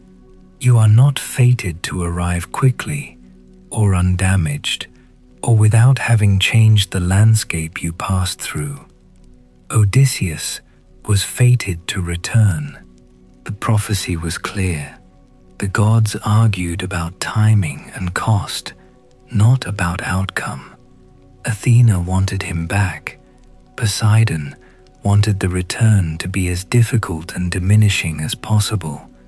Zeus was the mediating force, the one who balanced the competing divine preferences and decided, eventually, that the time had come. And Odysseus himself, this is the part the poem is actually about, was the thing that made the return possible, not the destination certain. The destination was certain. He made it possible. He was the agency, the choosing, the refusal to stop being the person who could find the next path, even when the path was barely visible. This is why the gods could not let him die. He was a demonstration, not a pawn and not a puppet, but a demonstration of the proposition that human intelligence, applied with sufficient patience and sufficient stubbornness, could navigate a world in which the immortal powers were arranged against it. He was Athena's argument in a debate she was having with Poseidon, which was itself a version of the debate she was always having with the aspects of the divine order that valued brute force over cunning. He had to survive in order for the argument to be won. But let me be honest about what this cost, because the poem is honest about it, even when the popular retellings are not. 12 ships left Troy. He came back alone, on a stranger's boat. The math of that is not a triumph decorated with hardship. It is barely a survival decorated with the memory of loss. His men were dead. His decade at sea was a decade of constant failure, partially recovered, and then failed again. He came home to find his house occupied, his son afraid, his wife under siege, his father mourning in a field, a dog who had been waiting so long on a dung heap that it could barely lift its head. He won, if winning is the right word. He won at the cost of everything except himself. The Greeks had a word, kleos, that means glory or fame, or the reputation that survives a man after death. Kleos was what heroes aimed at, the permanent record, the story that would be told. Achilles chose kleos explicitly over life, and Odysseus also has kleos. His name has survived 3,000 years, which is about as definitive a form of survival as a human being can achieve. But the Odyssey is, at its core, a poem that is slightly suspicious of kleos, that keeps showing you the private cost of the things that produce the public story. The men who died in the Cyclops' cave, the 6 men pulled off the ship by Scylla, the men who ate the cattle and were drowned. They will not have stories that survive 3,000 years.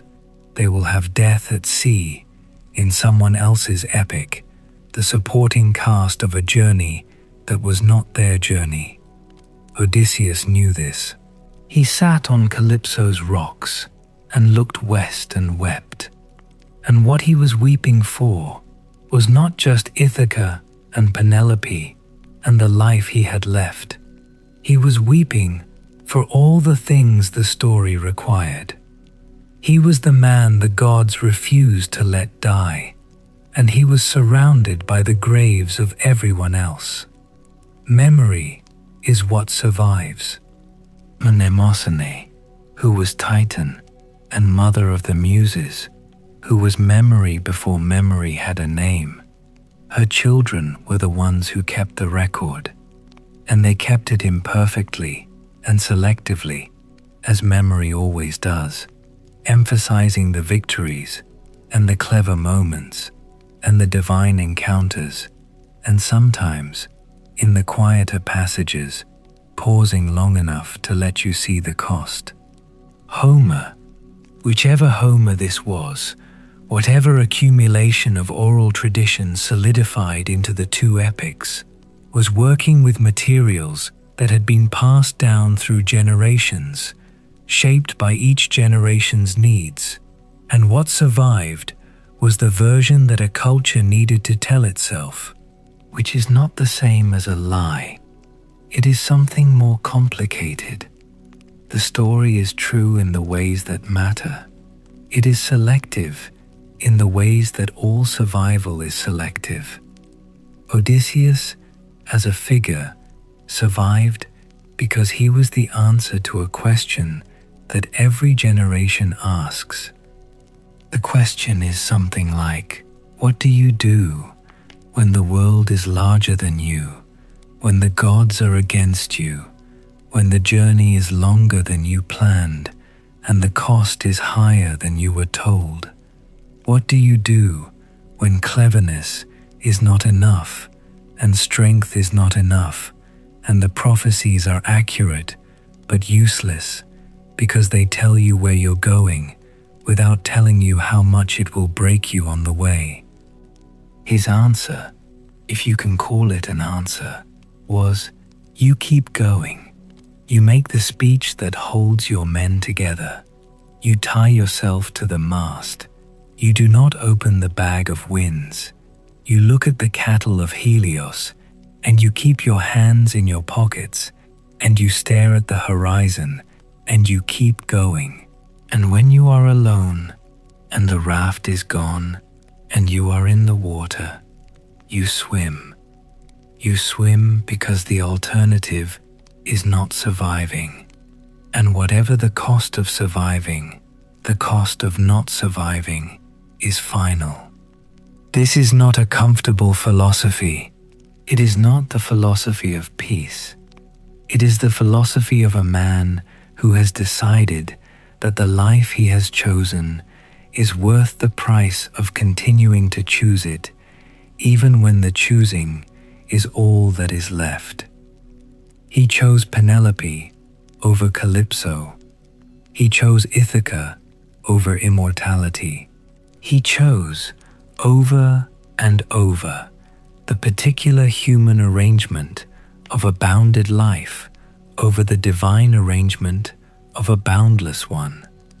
And this choosing is the deepest thing about him, deeper than the cleverness, deeper than the speeches, deeper than the bow through the axe heads.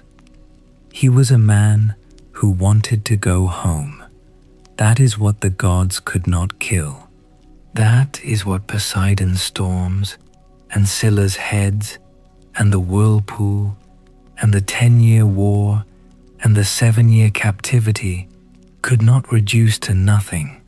The specific desire for a specific place, a specific woman, a specific set of sounds and smells and the way the light falls in the late afternoon on a rocky island in the Ionian Sea. The gods are everywhere, and the gods want everything, and the gods are not capable, precisely because they are everywhere and want everything, of the focused and particular longing that is the human form of love. He longed for Ithaca with a precision that no immortal could replicate, and it saved him, in the end, by being the thing he refused to put down. The myth transferred, it always does. The Greeks told it, and the Romans told a version of it, with different emphases. A version where Odysseus, renamed Ulysses, eventually Ulysses, was a shade more villainous, a shade more coldly calculating, because the Romans were building an empire and needed a founding story that emphasized piety and sacrifice over cleverness and survival, needed Aeneas the obedient over Odysseus the adaptive. Virgil's Aeneid could not exist without the Odyssey, borrows its structure, its underworld, its wandering geography, and yet it is making a different argument. The argument that what matters is what you are willing to give up, not what you are capable of keeping. Dante walked through the underworld, partly guided by the Homeric structure, and in Dante's Hell, Ulysses is placed among the fraudulent counselors, burning in a tongue of flame for the Trojan horse, for the deception at Troy, for, in a famous passage, convincing his men to sail past the limits of the known world, past the pillars of Hercules, into the ocean beyond, in pursuit of knowledge. In Dante's version, Ulysses is damned for curiosity, for wanting to know what was past the edge of the map, for sailing into the unknown, even when it killed him and his men. It is a deeply medieval reading, a reading that trusts authority and fears transgression, and it is also, in a strange way, sympathetic.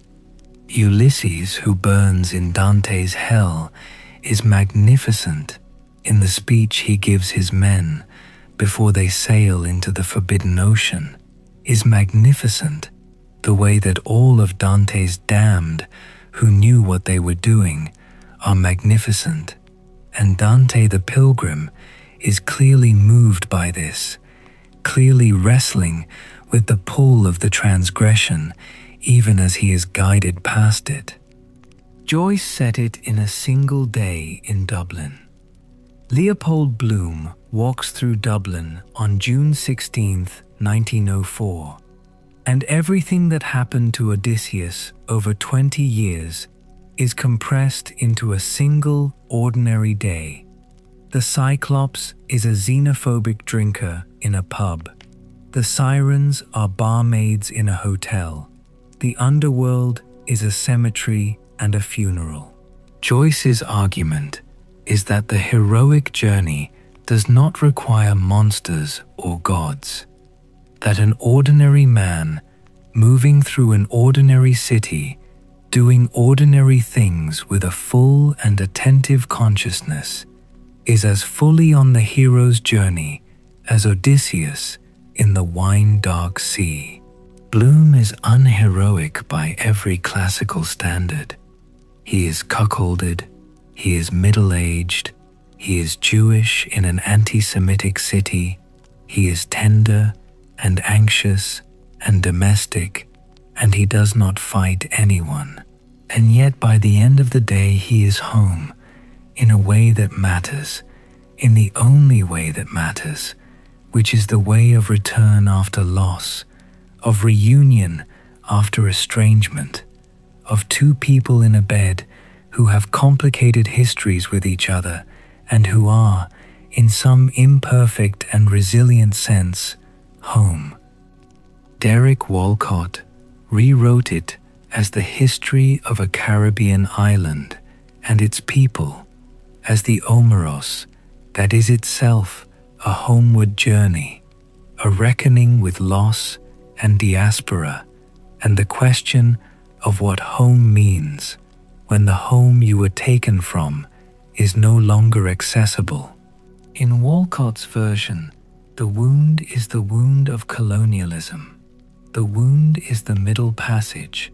The wound is the question of whether a people who were moved by force can still find the thing that counts as home. The blind Homer becomes blind seven seas. The fishermen of St. Lucia become his characters, and the epic form, which was itself the product of a slave-holding society, which was sung at the courts of men who owned other men, is made to carry a different cargo, asked to do work it was not built for, and it does the work, which is either because the form is more flexible than it seems, or because the need for the form, the human need for a story about journey and loss and return, is so deep that it finds its way through any material. The story moved because the question moved. Every generation has the version of the hostile sea, the version of the gods who don't care about your timetable, the version of the island that holds your life and that you are trying to get back to. The character of Odysseus has been argued over for as long as the text has existed. He is the hero that classical Athens was slightly uneasy about, because he was not quite the hero that Athens wanted to be. He was too flexible, too willing to lie, too interested in outcomes over methods, too comfortable with the pragmatic compromise that pure honor would reject. The sophists loved him, the tragedians distrusted him. Sophocles, in Philoctetes, made him the villain, the man who manipulates a wounded soldier into serving the war machine with smooth words and strategic deception. Virgil, in the Aeneid, made him an almost villain, the one whose trick destroyed Troy and set in motion the chain of catastrophe that the Trojans, now the Aeneadae, carry westward to Italy. Every age remakes him slightly, adjusting his moral valence to fit the pressures of the present moment. And this is right. This is how mythology works. The story is not a museum exhibit behind glass. It is a living argument that each generation enters and reconfigures, takes the pieces it needs, argues with the pieces it can't use, carries certain elements forward while allowing others to recede into the versions that future people will rediscover when their own moment needs them. What we carry forward now, in this particular moment, the man who chose the bounded life, the man who turned down immortality, the man who sat at the edge of the perfect island, tended by a goddess who loved him and could give him everything, and looked west toward the imperfect island where the people he needed were waiting, and chose it. We carry forward the image of someone who knew what he wanted, with enough precision to refuse every alternative, whose wanting was specific enough to constitute a kind of anchor that no storm could dislodge. We carry forward the bow, the way he strung it easily, the way a craftsman handles a familiar tool, and shot, the way he did not make a speech about it, did not announce the moment, simply did what he was capable of doing, quietly, while everyone watched and did not yet understand what they were watching. We carry forward the bed rooted in the living tree, the secret that was also a test. The way that recognition sometimes requires a challenge, requires the beloved to demonstrate knowledge that only they could have, requires love to prove itself, not through force, but through the exact and irreplaceable particular. She didn't ask him to do anything dramatic. She asked him to know a thing that only he could know, and he did. We carry forward the dog on the dung heap, who had waited 20 years, who raised his head when Odysseus walked by in his beggar's disguise and wagged his tail, the one creature on Ithaca who recognized him without the test, who needed no proof, who knew him in the old and irreducible animal way, before the disguise and after the disguise, through 20 years of absence to the last moment of a very long life. Argus put his head down after Odysseus walked by. He did not make it to the reunion. He had made it to recognition, and that was enough. The stories we tell are always, at some level, about the things we are afraid to say directly. And the story of Odysseus is about the fear that the journey will be so long and cost so much and transform you so completely that you will not recognize yourself on the other side of it, and the ones you love will not recognize you, and the home you left will have become a place that belongs to strangers. It is the fear that the effort of a life might not be recoverable, might not resolve into anything you can hold. It is the fear of having missed everything while trying to get back to everything. And the story answers it, not by saying the fear is wrong, not by saying the journey is shorter than it seems, but by saying, yes, all of that. Yes, 20 years. Yes, alone. Yes, the cost.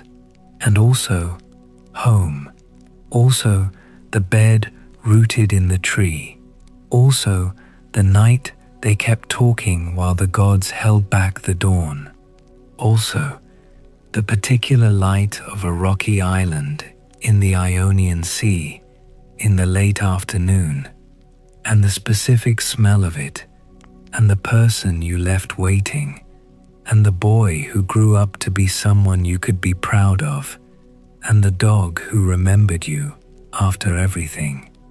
The story does not promise the journey will be short. It promises only that it is possible to make it. Good night, wherever you are. Good night from wherever I'm sitting, which is not so different from where you are, really, in the ways that matter. Thank you for staying this long. Thank you for letting it take the time it took. The sea is still out there, still doing what the sea does, still indifferent and still crossable. He made it. You already know that part.